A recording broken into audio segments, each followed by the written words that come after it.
অনেক সহিহ আকীদার আলেমের মুখ থেকে শুনলাম বুকের উপর হাত বাঁধার হাদিস নাকি জয়ফ। জি, বুকের উপর হাত বাঁধার হাদিসটা দুর্বল। তবে হাত বাঁধা এই হাদিসটা আপনি বলছেন এটা দুর্বল, কিন্তু আসলে এই হাত বাঁধলে কাছাকাছি আসেই। বুক বলতে যদি আপনি এটাও বুক বুঝেন, এটাও বুক, এটাও বুক, এটাও বুক, এই সবটাই বুক। এখানে যেখানে বাঁধেন, কিন্তু নাভির নিচের তো আর বেশি দুর্বল।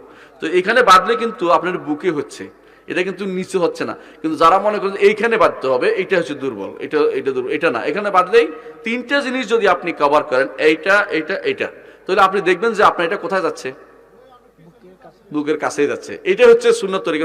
ইমাম বুখারীর হাদিস থেকে আমরা এটাই পাই, ইমাম বুখারীর হাদিস থেকে আমরা এটাই পাই যে এই তিনটি জিনিস যেখানে যায় সেটাই হচ্ছে আপনার সত্যিকারের হাত বাঁধার নিয়ম। আর এটাই অবুদিয়ত এবং দাসত্বের প্রমাণ।